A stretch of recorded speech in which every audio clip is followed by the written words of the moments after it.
हर हर महादेव। आप सभी भक्त का स्वागत है हमारे इस पावन कथा प्रसंग में, जहां आज हम आपको सुनाने जा रहे हैं महाशिवरात्रि व्रत की प्रमाणिक और पौराणिक कथा। महादेव जो संहार के देवता हैं, जिनकी जटाओं से गंगा प्रवाहित होती है, जिनके कंठ में हलाहल विष समाया है और जिनके डमरू में गूंज से संपूर्ण ब्रह्मांड नृत्य करता है, उनकी महिमा अपरंपार है।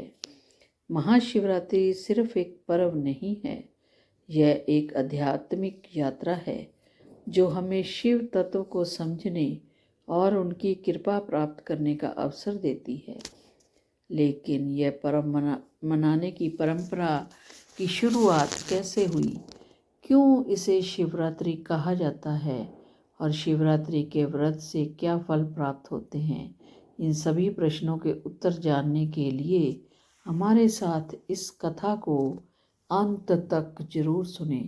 और हाँ, यदि आपको हमारी यह प्रस्तुति पसंद आए तो चैनल को सब्सक्राइब करें और वीडियो को लाइक करें और इसे अपने सभी मित्रों का और परिवारजनों तक पहुँचाएं। तो चलिए शिव महिमा के इस दिव्य प्रसंग को प्रारंभ करते हैं।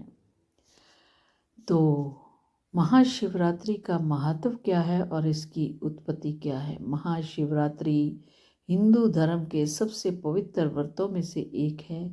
यह दिन पवित्र विशेष रूप से भगवान शिव और देवी पार्वती के विवाह का दिन माना जाता है।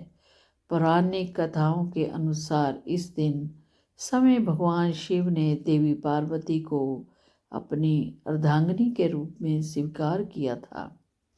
इसलिए महाशिवरात्रि का पर्व सौभाग्य, मोक्ष और भक्ति और तपस्या का प्रतीक माना जाता है। इसके अलावा स्कंद पुराण, शिव पुराण, लिंग पुराण में महाशिवरात्रि से जुड़ी कई पौराणिक कथाएं मिलती हैं, जिनमें से कुछ सबसे प्रचलित और पौराणिक और प्रमाणिक कथाएं हम आपको सुनाने जा रहे हैं। एक बार जब देवताओं और असुरों ने मिलकर समुद्र मंथन किया, तो उस मंथन से अमृत के साथ साथ हलाहल विष भी निकला। यह विष इतना प्रबल था कि संपूर्ण सृष्टि के प्राण संकट में पड़ गए। तब सभी देवता भगवान शिव के पास पहुँचे और उनसे प्रार्थना की कि वे इस विष का संहार करें। भोलेनाथ ने अपनी कृपा से वह विष अपने कंठ में धारण कर लिया, लेकिन उसे निगला नहीं। उस समय देवताओं और ऋषियों ने पूरी रात शिव जी की पूजा अर्चना की ताकि वे सुरक्षित रहे। इस दिन को ही महाशिवरात्रि के रूप में मनाया जाने लगा। जब भक्ति रात्रि पर भर जाकर शिव जी की पूजा करते हैं और उनकी कृपा प्राप्त करते हैं। तो एक अन्य कथा के अनुसार एक बार भगवान शिव, विष्णु और ब्रह्मा के बीच यह विवाद हुआ कि उनमें से सबसे बड़ा कौन है। दोनों में से कोई निर्णय ना होते हुए भगवान शिव ने एक अनंत प्रकाश स्तंभ ज्योतिर्लिंग का रूप धारण किया और कहा कि जो कोई इस प्रकाश के अंत तक और शुरुआत को खोज लेगा, वह सर्वश्रेष्ठ होगा। भगवान विष्णु ने वराह रूप धारण किया और पृथ्वी के नीचे जाकर स्तंभ के अंत को खोजने का प्रयास किया, लेकिन असफल रहे। वहीं भगवान ब्रह्मा हंस का रूप लेकर ऊपर गए और झूठ बोल दिया कि इन्होंने इसका आरंभ देख लिया। शिव जी ने यह सुनते ही क्रोधित होकर ब्रह्मा जी को शाप दिया कि उनकी पूजा इस पृथ्वी पर नहीं होगी, और तब से शिवलिंग की पूजा का प्रचलन हुआ। इसी कारण महाशिवरात्रि पर शिवलिंग का विशेष पूजन किया जाता है। और तीसरी कथा के अनुसार एक बार एक शिकारी भूख प्यास से व्याकुल होकर जंगल में भटक रहा था। संयोगवश वह एक बेल वृक्ष पर चढ़ गया और शिकार की प्रतीक्षा करने लगा।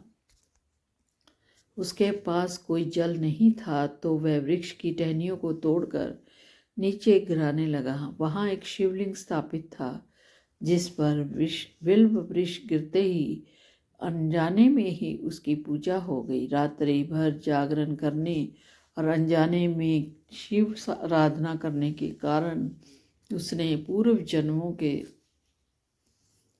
समस्त पापों से मुक्ति प्राप्त कर ली। जब प्रातः उसका देहांत हुआ तो समय भगवान शिव ने उसे अपने धाम में स्थान दिया। यही कारण है कि महाशिवरात्रि पर रात्रि जागरण और बिल्व वृक्ष चढ़ाने की विशेष महत्व बताया गया है। महाशिवरात्रि के दिन भक्त निर्जल या फलाहार व्रत रखते हैं और पूरे दिन भगवान शिव की पूजा अर्चना करते हैं। इस दिन किया गया शिव अभिषेक और रुद्राभिषेक विशेष फलदायी माना जाता है। दूध से अभिषेक करने से मानसिक शांति प्राप्त होती है। शहद से अभिषेक करने से समस्त इच्छाएं पूर्ण होती है और गंगा जल से अभिषेक करने से समस्त पाप नष्ट होते हैं।